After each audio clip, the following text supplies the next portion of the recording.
What up, what up, what up? It's your boy Leo G back with another edition of the ATL 3-Style Podcast. Y'all already know what it is. We've been gone for a minute, but now we back, man. I got to hand it out to my boy over there on the south side. What's going on, Banks?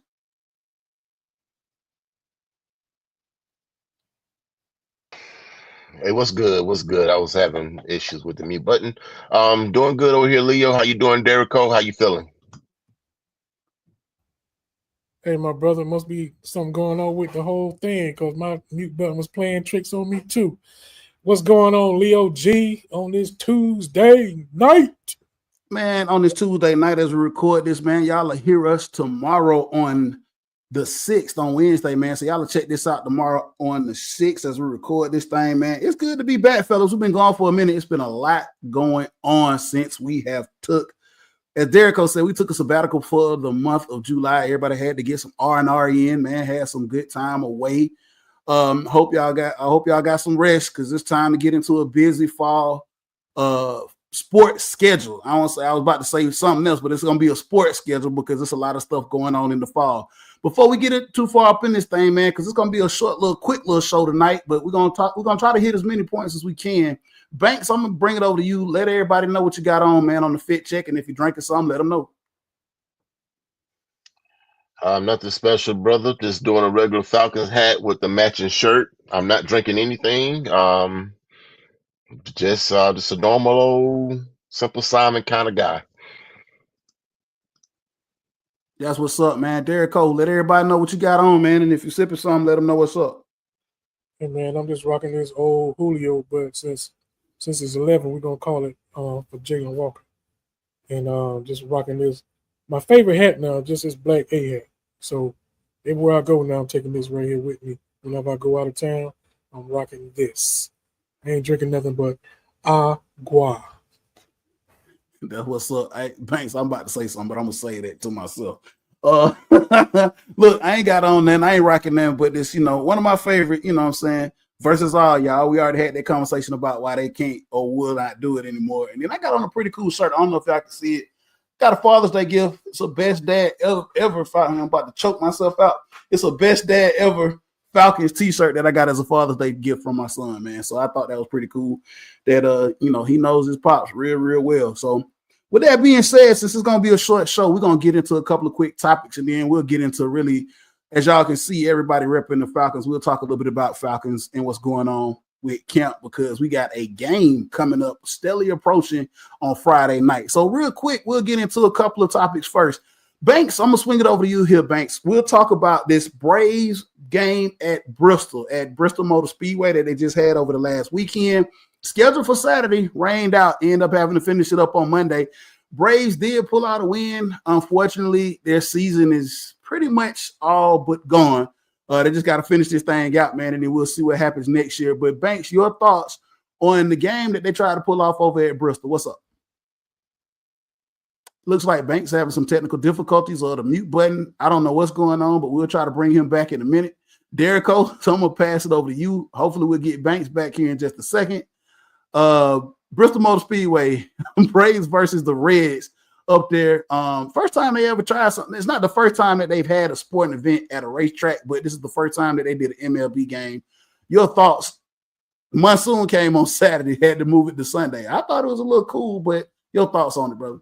Yeah, when I saw it advertised, it was kind of cool how they said that they could put two Truist stadiums in the speedway, and I was like, man, that's like fire. Up there in Bristol, it holds 146,000, and I think they made a capacity for the baseball game at 90,000. I was at one of my homeboys' double nickel birthday parties, hoping to watch it. The game was supposed to start at 8, I think, or 7, 8, one of them. Which one, 7 or 8? One of them. Anyway, and got to the point prime time. Yeah, like 10 o'clock. I was like, this ain't gonna happen. And then I got home. They initially started it like the first inning, so they did get the first inning started, but that rain just wouldn't let up. But otherwise, man, it was a cool thing for the MLB to do that. And based on all the things that I've read and seen as far as the fans are concerned, it was cool. I didn't get a chance to watch it on Sunday because my brother had some other duties to tend to, like church, and that was enough for me. So I didn't get a chance to watch it on Sunday. But otherwise, it was a straight up jam up event, and I'm sure they're gonna try to do it again. Yeah, they'll try to do it again, man. And it was another event that you were also at as well, and we'll talk about that here in just a minute. Banks is still over there steadily troubleshooting. Hopefully, he'll be back with us here in I'm just a back. second. I can hear now. I just Okay, went totally blacked out. I don't know what happened. I lost all functions, well, we keyboard, mouse, thought everything. we still saw you. We saw the all the facial expressions that you tried to get back with us, Banks. Before we move into the next topic, man, just talking to Derico about Bristol Braves up there with the Reds. Pretty cool thing that they did. Like Derico was saying, the monsoon came on Saturday. They had to finish that thing up on Sunday, man. Your thoughts on what the MLB did with the Speedway game up there at Bristol? Oh man, I thought that was pretty dope. This is something that's never happened, I guess, in Major League Baseball history, if I'm not mistaken. To go to Tennessee and play, I guess the closest team right there would be Cincinnati, I guess. And to take two out, well, they played one game, but he took 2 out of 3 out the series. And Eli White was the man of the game with 2 home runs. I watched the thing from beginning to end. It was just something to see. All the all the people, all the pageantry. It was, the race car going by with the home run flag. I The thought that was home pretty run lap dope. car, yeah. Yeah, I loved it. Cool, man. Hopefully they'll get back to do something here. Hopefully, fellas, they'll make a weekend series one day. Apparently, there's not a lot to do in Bristol, so that's why I guess the weekend series may have not been something. But there are other racetracks around in the Southeast. Obviously, we love NASCAR here in the South, so there are plenty of racetracks in the Southeast that we could probably do that again. I know you got Darlington that's not too far up the road. Obviously, Bristol, then you have Talladega. So maybe we'll see it at one of these other racetracks here in the Southeast in the near future. Derico, before we move on to the next topic, what's up? They like to pull up in their RVs anyway, so it won't be no thing for them to be out there for the weekend. They just got parked their RVs and bam, they in there. Well, they usually park the RVs like in the infield. I know at some of them, and then I know at Talladega they got a lot of RV stuff as well. So yeah, you never know. Maybe they're running, and then everybody take the RVs out and do it, fellas. That definitely might be something that we have to look into if the MLB decides to do it again. And like I said, man, plenty of racetracks in the Southeast for them to visit if they want to do that, and maybe they get a series out of it. All right, here moving along, since we got a couple of things that we need to cover this evening, man. We're making some good time right now. Derico, passing it over to you, Banks. Me and Derico had an opportunity to see something here that has never happened in Atlanta. The EPL, the English Premier League, does a summer series. They've been doing it now for quite some time, and they made their first official stop. Well, not the first stop of the summer series, but the first time they actually played here in Atlanta. They brought 4 teams over from the EPL, and they played in Mercedes-Benz, and it was a pretty decent event, other than the fact that Derico and I probably have some issues with the pricing of the tickets, but that's a whole first world problem. But the event itself went off without a hitch. We were able to check out West Ham as they took on Bournemouth, and then we also saw Man United as they took on Everton. So it was a double header. I got in there. We were in there for both the matches. Derico, man, your thoughts first of all on the summer series and what the EPL did. I know you follow the EPL from afar, but your first time actually being in a place where you got to see 4 EPL teams match up, you had a lot to say about the pace of the game and what you saw, right? Yeah. Now I'm gonna tell you, like when I tell you, I was pleasantly surprised, but not surprised at what I saw. I love the pace of the game. I love the speed of the game. Love the athleticism of the players. It's like night and day against MLS. So I'm just going to go and tell you that. Based on that, it was like varsity and junior varsity watching the EPL and watching MLS. The guys were bigger, stronger, faster, more athletic. Like I said, the atmosphere was okay. The second part, the first game, it was kind of dead, you know what I'm saying? Until those front runners, West Ham, start winning, and then at the end of the game, then they want to start cheering, which I call them front runners, but that's a whole different story. But the Man United and Everton game, there was a lot of banter going back and forth. on the pregame before the game between the Everton fans and the Man United fans. So that was good to see. But as far as the atmosphere, as far as the talent, I'm just telling you, I was happy that I was able to witness it because boy, it sure is different than watching the MLS. Hey man, we might convert Derico over to a fan just yet, man. We're gonna have to pick him a squad over there, man, and follow it a little bit from afar. He enjoyed it, Banks, man. So one of the things I want to get from you, and we'll come back to Derico in just a second. Shout out to all the Man U supporters first and foremost that came through, man, for real. I've been a Man U fan now for over 20 years. I've been a Man U fan. Banks, believe it or not, some of our coworkers brought me in to the EPL, brought me into watching soccer on a regular basis. I mean, I followed it here or there, but they actually gave me a real reason. I jumped on board with Man U, 20 plus years ago. I want to say, wow, it's been quite a long time I've been following Man U, and I've been along for the ride for since Sir Alex Ferguson, Van Gaal, Jose Mourinho, all the players, Wayne Rooney, Beckham, Ronaldo, Pogba, man. So it's been a ride with Man U. So shout out all the supporters that came through. But Banks, I wanted to talk to you a little bit about something that me and Derico were excited about, man. As we know, the World Cup is approaching in 2026. Grass was inside of Mercedes-Benz, and Derico and I, we were so close to the pitch that we could smell the grass. Banks, man, how do you feel about, Mercedes-Benz and what they've been able to do and transform that and putting a natural grass surface that's going to be very, very key in us seeing these World Cup games here in 2026 and actually having the EPL come and play in Mercedes-Benz on natural grass? Actually, man, I was really surprised. I didn't even know they can really do it. I didn't know that was one of the features of changing the turf out for real grass. Um, Maybe that's a dumb moment for me. But that's that was that was I thought it's been very impressive for that particular stadium to just transform a whole entire turf and just bring in natural grass. Well, we had no problem with the sun. You can open the roof and then get some of it, hopefully just a little bit on the field. But you know that's pretty impressive. Yeah, with technology the way that it is now, I mean, they were able to devise a system. I think shout out to my man Reggie, man, with the cherries over there. He was at the game, big Bournemouth fan. He sent me some information about how they were able to do it with the grass and how they got all the I guess the landscapers and horticulture, whatever you call them, in to kind of figure out what they needed to do to put that turf out, and then they actually have UV lighting banks that they bring in, and of course they already had like an irrigation system where they can, water the grass. They were watering it in between games and also during the periods, man. So like I said, man, me and Derico at first, we looked at it and we kind of was like, and then, as we sat there for a minute, I turned back to Derico, I said, man, that grass, man, that's some real deal turf out there. He was like, yes, sir, it is. So shout out to them. And I'm pretty sure they're going to get this better and better as we move into 2026 for the World Cup. Derico, back to you before we get into our next topic. Hey, that grass definitely brought back some old memories of my football days back in high school. Smelling that grass, going out there, get on that field. So it just did something to me. Now that aroma is just different. Derico's about to lace them up and go out there and do some 7-on-7 out there on the pitch. Oh, man. All right, man. Look, we're going to slide another one in real quick here, fellas, man.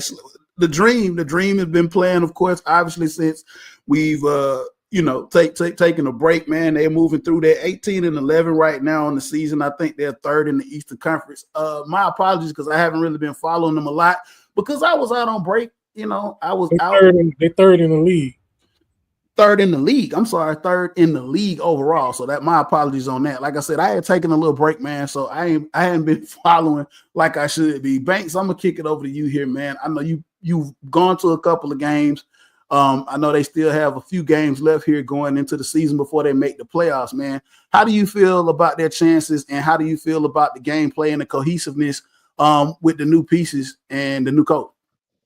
Listen, they playing with some confidence out there. I watched the last game they played against the Washington Mystics, and they are down without Brittany Griner or Ryan Howard, and they still went out there and put on the show, scoring almost in they beat them by almost 30 points at one point, and Washington made a run.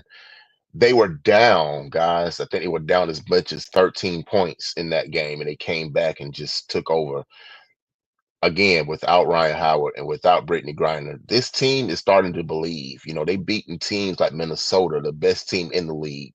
In Minnesota, that was Minnesota's only home loss. They beat Phoenix twice, which is one of the top teams in the game. They've beaten New York Liberty. Okay, they listen. This is the defending champs. The Dream have really bought into what this coach is preaching, and obviously it doesn't matter who they put out there. They're gonna go out there and battle you tough. They're gonna go out there, and then if you sleep around, you're gonna get beat. The next game against Chicago, next tomorrow, same thing. No one's talking about the Dream. It's still talking about Caitlin. He's still talking about your girl in Chicago. You're talking about the defending champs, and rightfully so. You're talking about the Lynx, but you're not talking about the Dream, and that's how they like it. They go out there, Flying they under the bust you radar. up, and then they be like, "Who is this team?" Oh, the Atlanta Dream. Shout out Alicia Gray for going out there having a quiet MVP season. No one's talking about her as well. Keep doing your doing, girl. Hey man, flying under the radar. Sometimes that's how you like it. You just got to come on, sneak up on folk, man, do your thing, man. Next thing you know, man, you're in the position that you need to be in. Derek Cole, man, before we get to the big topic, man, your thoughts on the Atlanta Dream as we move closer into the postseason march with WNBA? Hey, I agree with everything that Banks said. So I'm gonna go ahead and get this little negative off. Most of their losses against sorry teams, so they got to fix that. Once they fix that, I think they'll be in a better shape. They probably will have 5 or 6 more wins if they were to play up to the competition instead of playing down to the competition. That's the only knock that I've seen with this team is that part. Once they get that fixed, then they're going to be all right. But since it's going to the playoffs, then it ain't no sorry teams in the playoffs, so that means they should be all right. All right, yeah, it's gonna be all tough things. You hate to see that. Maybe they, we talk about that analogy of getting up. You shouldn't have to get up because or down whoever you play. You should be killer instinct every team you play. I think, like you said, you see a lesser opponent and be like, oh, okay, we can go out here and give a B game. Nah, you got to give 110 every time you go out there and lace them up. So I don't know, coach, somebody need to get in there and ruffle some feathers. And like you said, Derek Cole, hopefully once we move into the postseason, then they'll turn the switch on and start, putting foot to butt and getting it done, moving into the postseason with the seeding. And we'll definitely talk more about the Dream as we get closer and closer to the playoffs. All right, fellas, look, we got a little bit of time here left to talk about what we came here to talk about, and that is the Atlanta Falcons. Camp is well underway. Obviously, it got started while we were taking a sabbatical. We are approaching a preseason game on Friday night against the Detroit Lions. Derico, I'm going to hand this over to you. Give me a couple of tidbits that you've heard during camp that you're looking forward to seeing here coming up on Friday night. Obviously, we're not going to see everybody that we want to see for obvious reasons, but there are some people that are probably going to make some appearances on Friday night. And also, I've heard there have been some battles and some key things going on in camp. So give us a couple of nuggets that you're looking forward to as we move closer to this first preseason match on Friday night. All right, so I did get a chance to go out there a couple of times. So I did see our boys out there in action. And I just want to say the energy on defense is the first thing that jumped out to me. The energy of the defense is popping. I'm just saying that. I know everybody want to talk about that rookie, getting a little excited and causing dust up, which I personally like myself. You know what I'm saying? We need a new attitude on this team. We need somebody that want to go out there and act like they want to win some football games and then talk trash to the opposing team. All I want him to do is make sure that it don't cause no issues during a real game and just do his job. But as far as that's the biggest thing for me that's jumped out is the energy on the defense. And I was going to talk about that dude in a bad way, but I've been seeing a lot of other things. So I'm going to go ahead and say at least number 8 looked like he want to play some football this year. Hey, man, it's time for some money. That's why he looked like he want to play some football this year, man. He looked like he want to play some football this year. And our quarterback, I'm just saying that the arm talent on that dude, man, it just what they call soccer, a beautiful game. It's like when that dude released that football, you just sitting there in awe, just looking at how that ball comes out so easily off his hands. And again, I'm gonna continue to give my boy props. Number 5, just a dog. That's all it is. Just a dog. Just a dog. Just a dog. And my boy on that defensive line, Ruru. That's what I'm gonna call him. Ruru. That's gonna be the one to watch. Telling you right now, y'all better watch that dude right there because he was causing havoc the whole training camp times I was there. Hey, Derek will cut himself off. Absolutely. Looking forward to seeing Root Aurora. Also, I'm going to get this over to you, Banks, man, so we can close this out and give us your tidbits in just a second, man. But listen, so first and foremost, man, I saw a couple of the things that were coming out about camp, man. Every time I see James Pitts Jr., I get confused, man. It's so hard for me to look at a DN with number 27 on. I'm going to have to get used to that. I don't know what it is. Looking at him at 27 out there on defense, it's just crazy to me. But yes, I like the energy. We've always talked about, this whole choir boy Falcons filter image that a lot of people have not, like very much so. And now we get a guy that's coming out there and dusting up and getting into it and getting, some energy, man. So, Falcons fans, if this is what you wanted, this is what you want to see, you got a guy that's going to mix it up. We talked about the dog we got on offense and Drake London, who wants to come out there and beat everybody every play, even knocked his own head coach down the other day in the drill. So, listen, man, it's going to be some excitement, man. And like I've heard, I haven't seen it, like you said, Derek Cole, but Michael Penix, I heard his arm talent is amazing. We haven't seen arm talent quite like this in quite some time. So looking forward to him going into the season, man, and just working with the offense, man, and doing what we need to do, man. It should be very exciting. And I'm looking forward to this preseason game on Friday night. Obviously, a lot of players aren't going to make an appearance, but we got some guys that are going to be trying to make the team. One notable key for me, Kobe Bryant. I've heard some good things about him. I'm pretty sure he's going to suit up on Friday night. I want to see what he can do to work himself onto this roster, man, because this was a kid that was projected 4th round. He has a chip on the shoulder, undrafted free agent. So I'm itching to see what he gets out there and do against some real opponent. Banks, man, we'll give it to you, man, your tidbits and your closing. You'll go ahead and close us out, man, before we wrap this thing up about what you're looking forward to and what you've heard up in Flowery Branch. Before I go any further, I need everyone's attention, including you, Derico, and Leo. This is going to be a little Sesame Street moment. Boys and girls, we're going to say Rook-a-ro-ro-ro. Now, repeat after me. Rook. There you go. Oro. Oro. Oro. Rook-a-ro-ro-ro. Listen here. We're gonna butcher his name for the rest of his career. If he gonna be a dog for us, we're gonna learn his name. We ain't gonna just call him Rook and everybody in the stadium be Rook. No, we're gonna say his whole name. Rook Oro. Say it's I don't know why not. You better learn it. You better learn it. If he gonna be that dude, you better learn it. But back on topic.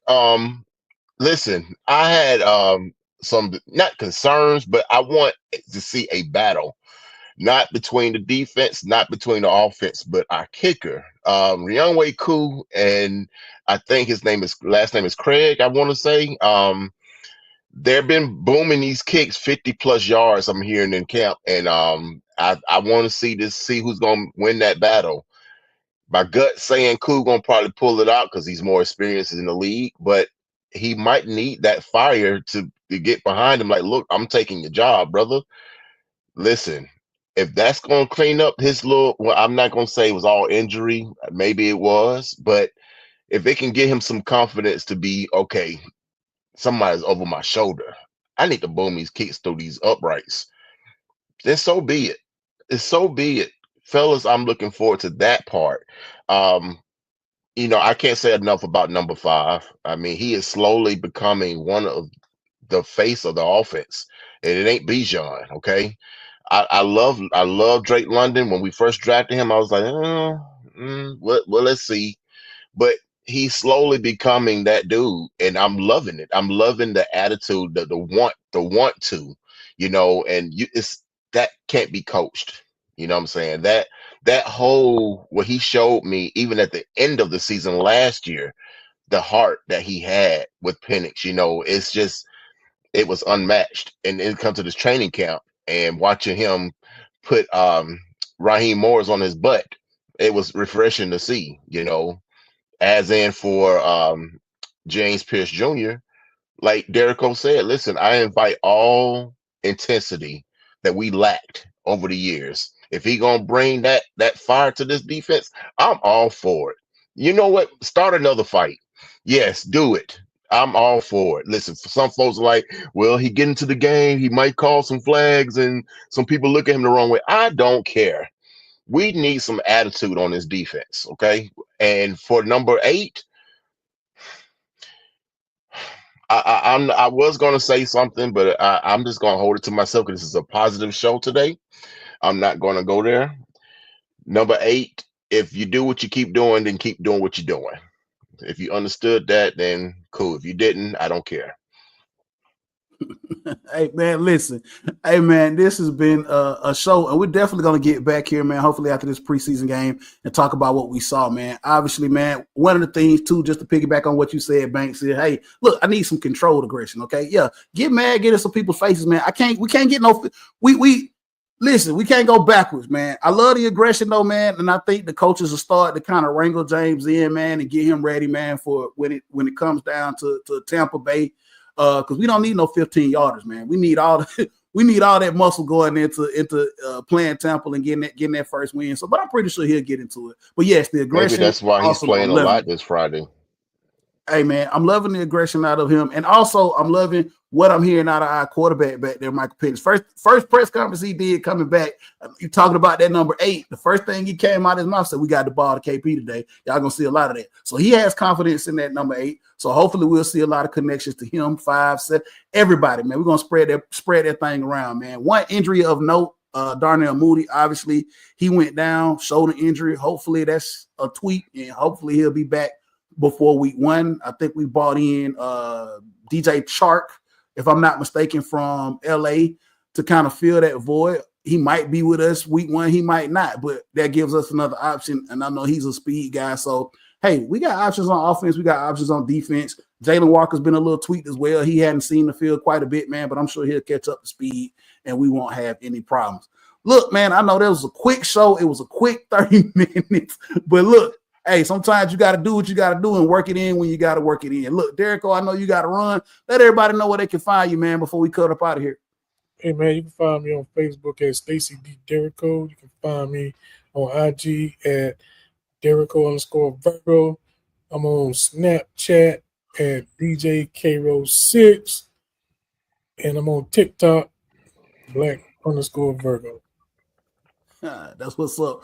Banks, man, good for you to be back, man. I know you're excited about Friday night. Let everybody know where they can find you at so they can talk to you and tell you how they feel.